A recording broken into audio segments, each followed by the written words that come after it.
Okay, welcome to Center for Independent Futures 2025 webinar series.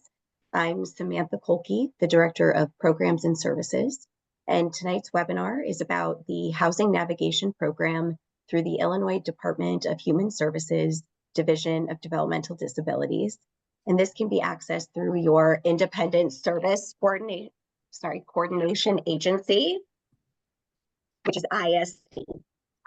To briefly share a bit about CIF, we are a nonprofit organization based in Evanston, committed to meeting the needs of disabled individuals to achieve independence to lead fulfilling lives. We support individuals' hopes and dreams using our person-centered approach to enhance independence through one-on-one coaching, experiential learning, and shared activities. Outside of our direct service with participants, we also offer consulting services. Our My Full Life digital platform offers a comprehensive, ready-to-use resource, and this platform is user-friendly, it's brand new, and it is visually engaging, enabling instructors and learners to easily access tools, set goals, and track progress. It's a wonderful platform for, I said, comprehensive curriculum on life skills that is targeted towards adults. We also offer a 4-series workshop called New Futures Initiative that offers family groups and organizations a step-by-step process to create their own supported living options. I will include links to more information about these programs in the chat. So now, for the reason we're all here, CIF is incredibly grateful to Miranda Martinicky from Community Alternatives Unlimited, or CAU, for being featured in our 2025 webinar series.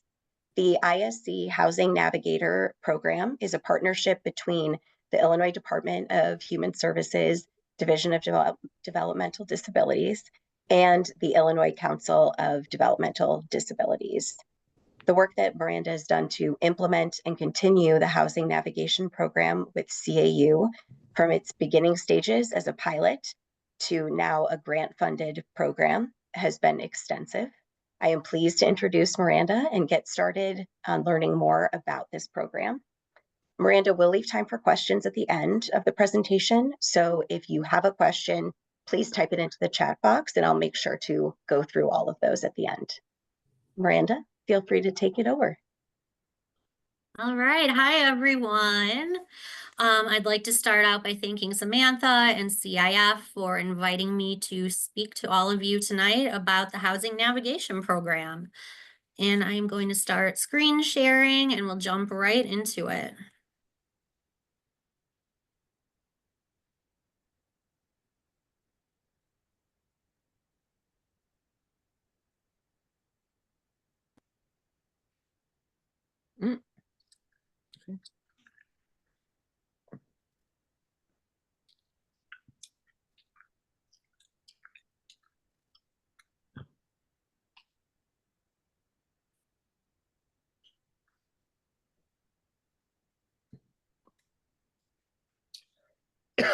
Okay, so like Samantha had mentioned, my name is Miranda Martinicky. I am the program coordinator for housing navigation at Community Alternatives Unlimited. We're the independent service coordination agency that covers the Evanston area. Our service area pretty much covers everything from the northwest half of the city of Chicago, the north and northwest sides of suburban Cook, as well as Lake County. And before I talk too much about navigation, just wanted to do a quick review of some terms that I'll be using throughout this presentation. So first is ISC, stands for Independent Service Coordination. Again, that's what Community Alternatives Unlimited is. Then we have PUN. Some of you may be familiar with this. PUN stands for Prioritization of Urgency of Need for Services. You may know this as the waiting list for DD waiver services. Then we have ISSA, standing for Individual Service and Support Advocate. This is going to be the case manager that is assigned to an individual that is receiving DD waiver services. And they're responsible for creation of the personal plan, discovery, and then they monitor the case. Then we have HBS, which stands for home-based services. SILA, which stands for community integrated living arrangements. And then one that may be new to you, which is SRN, and that is statewide referral network. And I'll talk about that a bit more extensively later on in the presentation. Okay, so what is housing navigation? Like Samantha had mentioned, it started out as a 2-year pilot program, launched as a collaboration between the Department of Human Services and the Illinois Council on Developmental Disabilities. The pilot started back in July of 2022, and the pilot phase wrapped up this past July and is now a grant-funded program administered by the Division of Developmental Disabilities. Primary goal of this program is to assist individuals in finding safe, accessible locations to rent independently in the community. And I would go as far to say that this is probably the most community integrated living option that's available right now. And primary activities of the Housing Navigator are to assess and work with our clients to identify their housing preferences, needs, and desires. And Navigators also work extensively to cultivate and maintain landlord and other affordable housing relationships across the communities that we work in to facilitate making matches between independent housing options and the people who we serve. And just to note, right now, this is available to individuals who currently receive services through the Medicaid home and community-based waiver, or who have been PUN selected and have also been determined to be eligible for services through the pre-admission screening. This is available to both adult DD waiver programs, so an adult who is receiving home-based services or SILA are eligible for this program if they're interested. As far as Housing Navigator duties, first step in this process is assessment. So typically when a referral comes through and you are linked to the Housing Navigator, they are going to work with the individual to talk about preferences, their service needs, and then any desires that they have as far as living situation, area, things like that. We also are going to be heavily looking into the financial component of this to see what budget we may be working with and if there are any rental assistance options that may make community living more affordable for them. And there's some additional documentation that the Housing Navigator is going to be asking for as part of this intake process that may be a little bit different than what you're used to, like an ISC or an ISA asking for specifically when it pertains to the financial piece of this. So we're asking often for pay stubs, maybe Social Security benefit verification, and bank statements to help us determine that budget. And then, of course, the housing linkage. And so Housing Navigators have access to enroll our individuals in the statewide referral network. We also remain informed of public housing wait lists and then continue to work on forming relationships with outside partners, landlords, property managers, and the like. And then we're always looking for the right fit. So once a location is identified that meets the person's needs and areas of importance, the Housing Navigator can, assist pretty much as much or as little as the person wants and needs.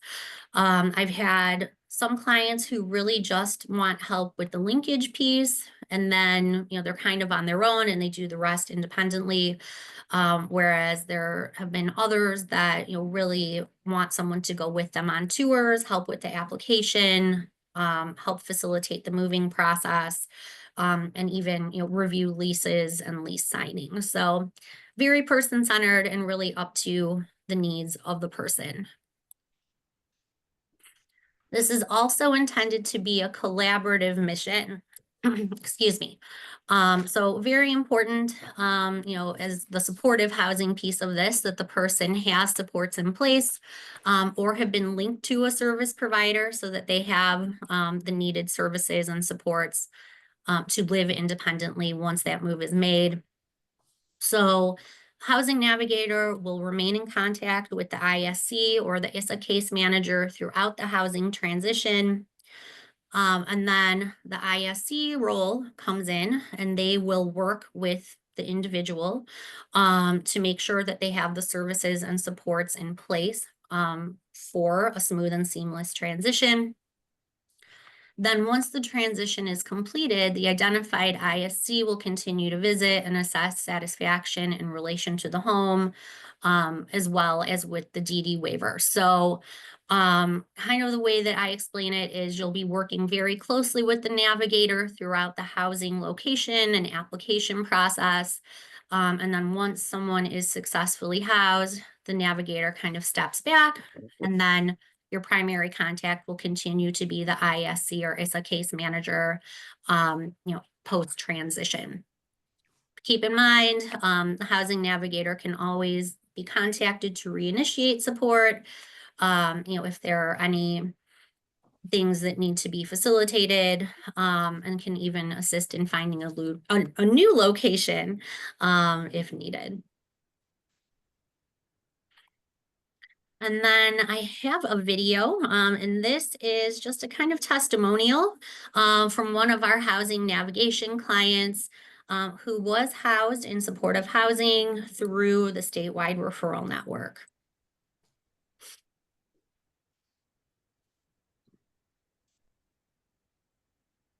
Eligible, and I was to live in Evanston. I wanted. Sorry about that. Okay, let's try again. So I used to live in Evanston. I wanted to start fresh, and it was an upgrade because I want to start closer to my family. I had a person named Miranda. She is to refer me to the statewide program, and then I got into it because I still I get it louder. Quite to be in I still clients and see if I was eligible to go. And this is as loud as I can get it. Oh, thank you. Miranda, I wanted to move to another city to be in the state of Illinois, and she asked me to live in the top 3, and that's what happened. I wanted to be closer to my family, and also I was trying to look at new start to start 0-0, and then also I was closer to the person I'm with right now for 10 months. I want to start fresh for myself, so then it didn't make me feel uncomfortable going back and forth. Because when I was traveling, I couldn't see the person I'm with all the time. I had to spend time with her as much as I can. It took a little time, step by step, from January to July. It took about 8 months. Oh my God, much quieter. I got public transportation. The transportation here is more quiet. It's not like too much heavy traffic. It's really quiet. I have a bus system here on the weekdays and the train on the weekdays. But those are rush hour times. I have a neighbor down the hall. She's having her grandson's 2nd birthday. She invited me over. It was a fresh start because I wanted to move to be more safer than my old apartment. I had more calm neighbors than other ones I had.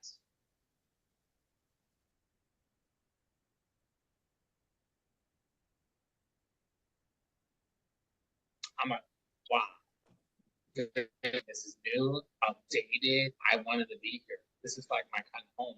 I have a washer and dryer here. I don't have to go downstairs, and it's all good. It's company. These neighbors are nice to me. My landlord's really nice, sweet and kind. We do have community room. We do have a workout. There's a movie. There's a library in this apartment. I have my entertainment center here in my apartment. My unit, but music, my video game system, TV, name it. And then there's a workout in the gym. And we just keep ourselves busy, you know.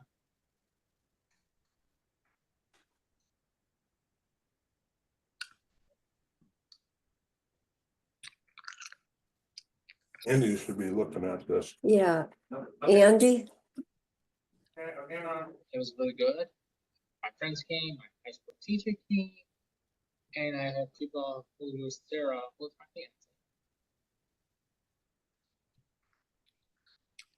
It's helped. They take me out if I need to go grocery shopping or a dental appointment or just talk to them on the phone. Then they come to my apartment once a week and talk to me, and they will come and talk to me. They're good people, and they help you if you need any help.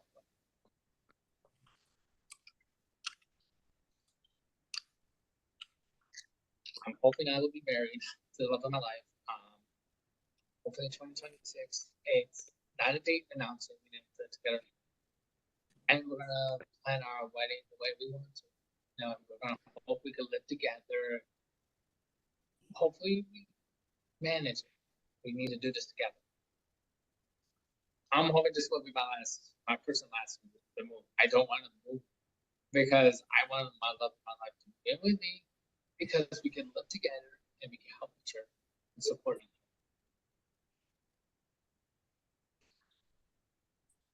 other. Within the train station is 10 minutes. Bus station is about 10. I get around with Metro and the pace. I just GPS it. I'm a human GPS, so I get around. I know how to get around. I see something, I know what's in the area, I go get it.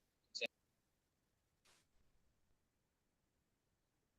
I just say, if you love the place you're moving to, make sure it's close to you and affordable in your budget. And also you need some support team. You know, just don't be alone. Don't be alone. Because if you're alone, then you can't do it by yourself. You know, you need somebody on your team. I think you need to find your support team. And you got people who will love you and give you the courage. I think you guys should just do your best. You got people that be there 100%. And you got that support team. And then that's good for them. They'll help you. Keep trying. And if you need somebody to help you, call somebody. Somebody will come to you. And don't be afraid. It takes one phone call. Keep trying. You could do it. It took a while for me. I didn't know how to do anything, but I did everything now. You know, you want people to know that you could do it.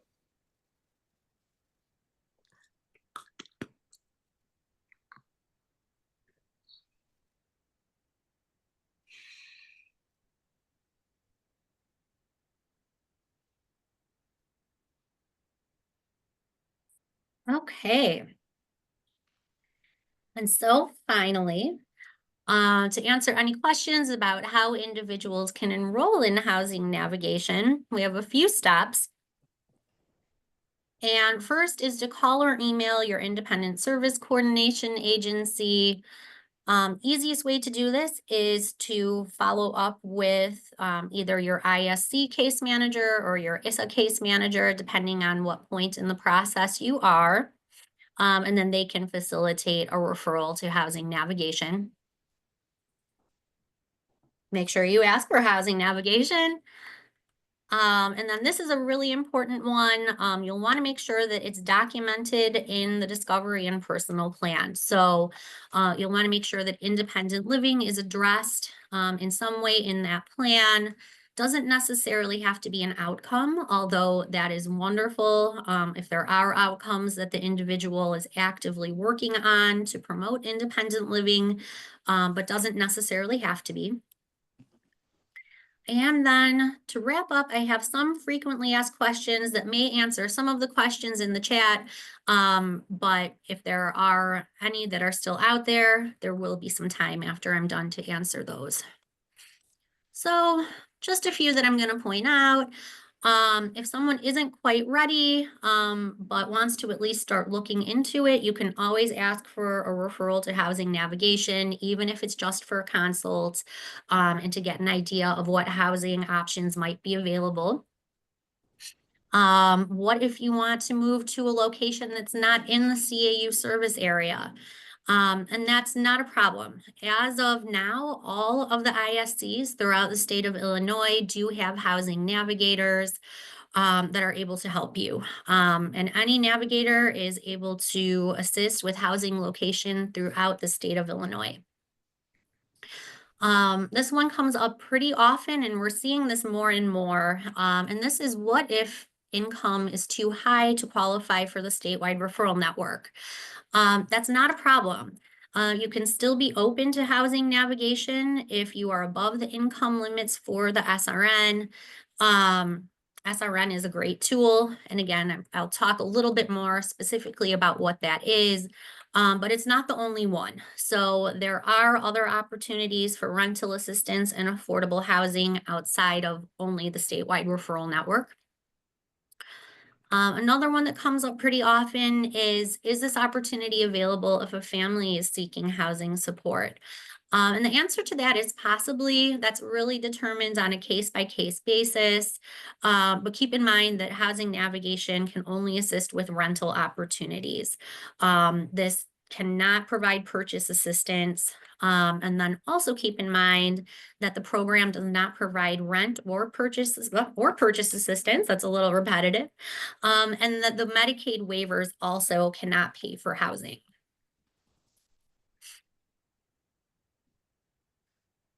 Okay, and then another frequently asked question to address the need for staff on site.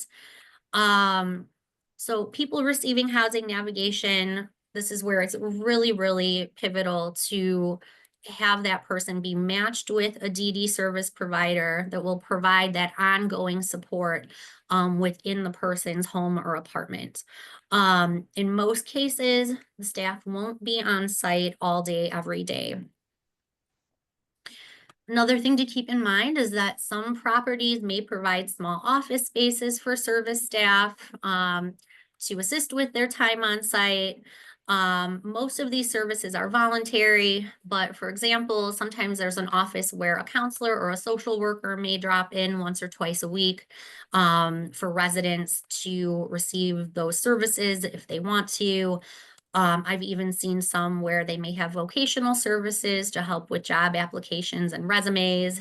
And then some others where they could do some social events or activities for the entire building that residents can choose to participate in if they're interested.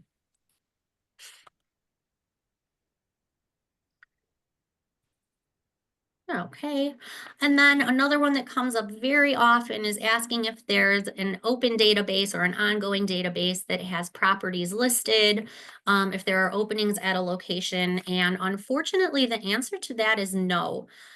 We don't have a database that tracks unit vacancies across properties or that's open to the public or even to navigators. The closest thing we have is the statewide referral network, which is a database that tracks vacancies and properties and can send requests to the state-run referral system for applicants who are eligible. So to dive a little bit further into the SRN and its ability to match housing that's within a budget for individuals, especially those on a limited income.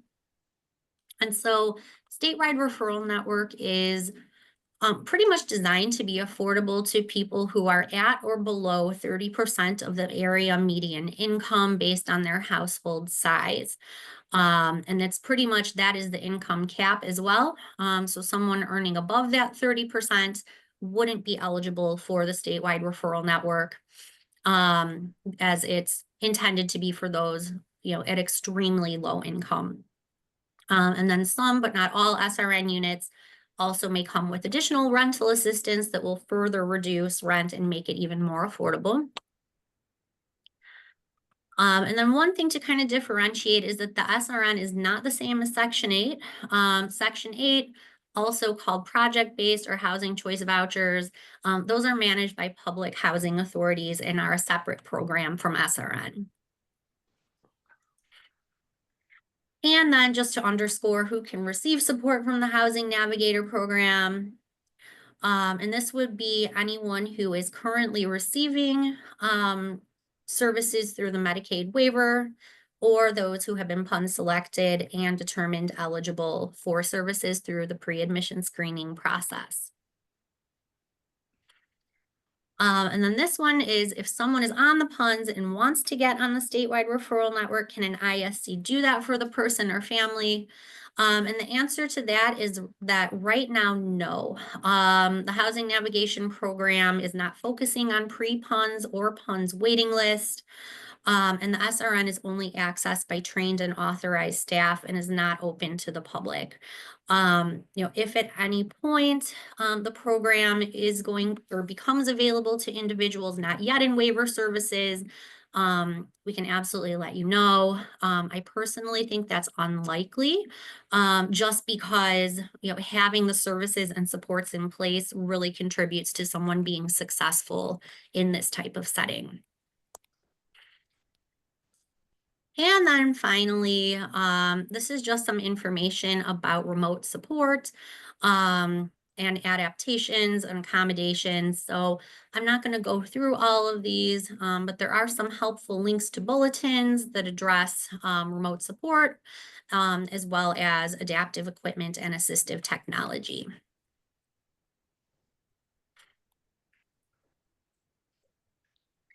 And just to wrap it up, we at CAU have been very excited to continue helping individuals move to independent settings in the community.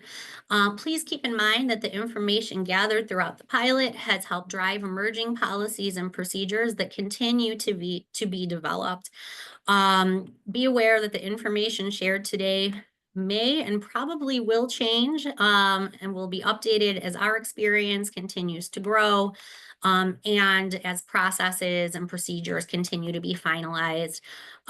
Always feel free to reach out if you have any questions, and thank you so much for your participation. And this last page has my contact information. Again, I'm Miranda Martinicky, Program Coordinator for Housing Navigation at Community Alternatives Unlimited, and my email and phone number are listed there. Thank you so much, Miranda. I really appreciate it. And there are some questions that I'd like to ask from the chat. So the first one is from Janet, and she asked, can someone with a developmental disability who receives personal care services under the DRS waiver qualify for the housing navigation services? That is a great question. And unfortunately, no, there are different mechanisms for individuals who are receiving DRS. But to be eligible for housing navigation, the person needs to be enrolled in DD waiver services. Okay. The next one is from Eric and Susan, and they ask, is it possible to use housing navigator services when moving from another part of Illinois, so they change ISCs? I believe that you answered that question. Yeah. Mm-hmm. Yeah, and I'm happy to answer that again. And the answer is yes. So individuals can move anywhere throughout the state. Housing navigators can help individuals move anywhere. I have housed quite a few individuals who were living in CAU service area and they moved outside. But they would, if they are outside of CAU service area, potentially need to start working with a new ISC for the ISA monitoring piece of that. Great. And then I think this is the final one right now. Oh, there's a quick follow-up from Eric and Susan. So is your funding from the state or federal? And if federal, any idea if funding will be cut? Miranda and I actually talked about this before, so yeah. Yeah, and that's a question that I hear probably almost daily at this point, just because of the uncertainty and everything that's going on.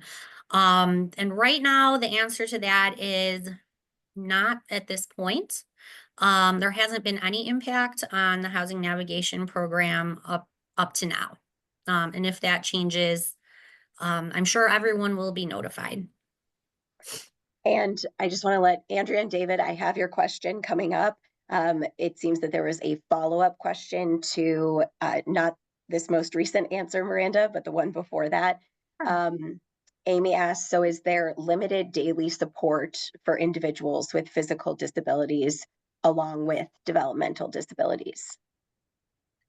That's a great question. And the answer to that is that one of the defining features of this program that kind of sets it apart from the more traditional residential services is that the housing and the services are separate. So the housing navigators are locating the physical living space, and then you would be working with your ISA or ISC case manager for the service part of that. Most of these buildings are not going to provide any type of in-house support in the person's unit. That's meant to be kind of brought in from the DD waiver side of things. So that would be either through home-based or SCILA. And there has been, some additional information provided by the Division of Developmental Disabilities, focusing specifically on intermittent SCILA, that works, very nicely with the housing navigation program and with this type of setting. It's more challenging if someone needs 24-hour supports. Okay, there is a question from Andrea and David. I'm unclear how the housing and navigation system interfaces with PUNS. Do they function independently? Must one's PUNS ticket have come up? And lastly, we have been on PUNS since last March. I understood we have to recertify each year. How do we do that? So the first one is how the housing navigation system interfaces with PUNS. But it's a puns question. Right. So I think what we're trying to get at, so housing navigation is part of the Individual Service Coordination Agency, which is the same organization that monitors services. So if someone has not yet been PUN selected, they would not yet be eligible for housing navigation. That would come after they're selected and they've gone through the pre-admission screening process and then been linked to a service provider. So I work very closely with the ISA case managers and the ISCs at CAU since we work at the same agency. But it is a separate program. And then just to answer your question about PUNS, yes, PUNS do need to be updated every year. And you can always just reach out to CAU when that's due if you haven't heard from someone. Great, thank you. And then there is a question from Eric and Susan. How many apartment complexes have you worked with? Oh, that's a good question. And I don't have a number exactly, but I mean, it's been quite a few throughout our entire service area. I mean, individuals have been housed throughout the city of Chicago. We've had a lot of activity in the northwest suburbs recently, and then in Lake County as well. And that would be an interesting piece of data. Unfortunately, I don't have a specific number for you today.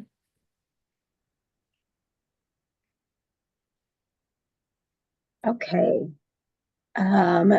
Eric and Susan were asking kind of for a guesstimate, I guess, like 10, 100, 1,000, etc. I mean, it's definitely much more than 10, potentially around 100, probably at this point over the past almost 3 years.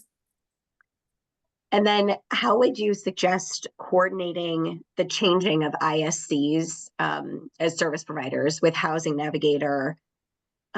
So moving to a location outside the current service area. Great question. And to answer that, the ISCs already have a procedure for case transfers, and it functions pretty much the same. So you would work with the housing navigator for the housing location, and then once the person is successfully housed, then that case would be transferred to the new ISC. Okay, and I think that's what we have. And I will make sure to include your contact information, Miranda, in the follow-up email that I'll send. Great. And actually, sorry, I just realized my face was off.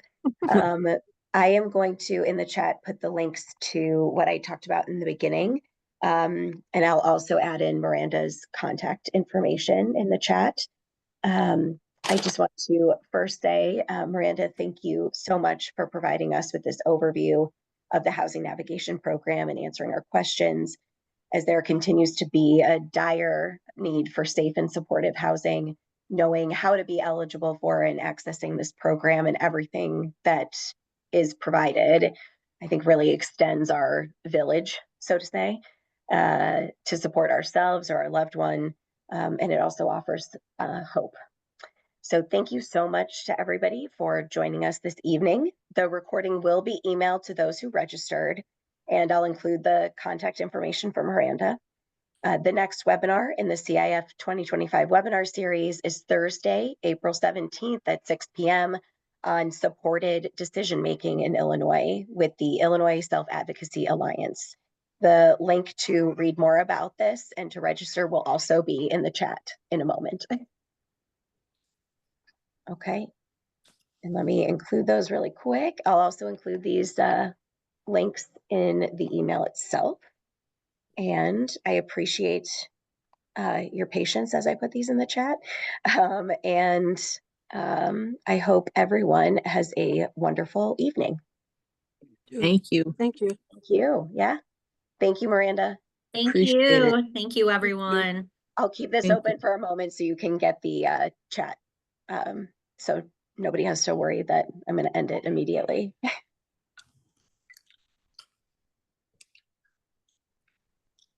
I will include the links in the email, yes. Thank you. Thank you very much. Yeah, Very thank you. informative.